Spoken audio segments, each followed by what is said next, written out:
Series కిచెన్కి స్వాగతం. ఈరోజు సిరీస్ కిచెన్లో ఫిష్ ఫ్రై ఎలా తయారు చేయాలో చూద్దాం. ముందుగా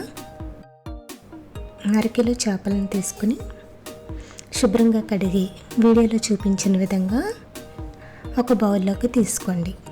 ఇందులో 1/2 టీ స్పూన్ పసుపు, 1 టీ స్పూన్ కారం, రుచికి తగినంత ఉప్పు వేసి ఉప్పు కారం ఇవి మొత్తం చేపలకు పట్టే విధంగా బాగా కలుపుకోండి.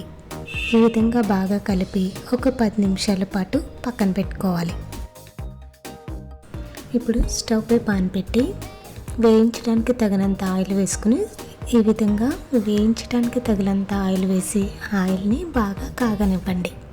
ఆయిల్ కాగిన తర్వాత మనం మ్యారినేట్ చేసి పెట్టుకున్న చేపల్ని ఈ ఆయిల్లో వేసుకోండి.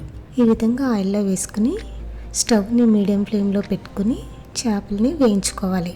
ఇప్పుడు చేపలు 2 వైపులు వేగే విధంగా వీడియోలో చూపించిన విధంగా ఇలా తిప్పుతూ వేయించుకోవాలి. స్టవ్ని మీడియం ఫ్లేమ్లో పెట్టుకుని చేపల్ని వేయించుకోవాలి. ఈ విధంగా కొంచెం వేగిన తర్వాత ఇందులో 1 టీ స్పూన్ అల్లం వెల్లుల్లి పేస్ట్ వేసి బాగా కలుపుకుని వీడియోలో చూపించిన విధంగా కలుపుకుని వేయించుకోవాలి. ఒక 5 నిమిషాల పాటు వేయించుకోండి. ఈ విధంగా అల్లం వెల్లుల్లి పేస్ట్ వరకు ఒక 5 నిమిషాల పాటు వేయించుకోండి. ఇందులో 2 రెమ్మల కరివేపాకు వేసుకొని ఒక 2 నిమిషాల పాటు వేయించుకోండి. ఒక 2 నిమిషాల పాటు వేయించుకుని స్టవ్ ఆఫ్ చేసుకోండి. అంతే, ఎంతో టేస్టీగా ఉండే ఫిష్ ఫ్రై రెడీ. దీన్ని ఒక సర్వింగ్ బౌల్లోకి తీసుకుని సర్వ్ చేసుకోండి. మరిన్ని వీడియోస్ కోసం సిరీస్ కిచెన్ని సబ్స్క్రైబ్ కాగలరు. ధన్యవాదములు.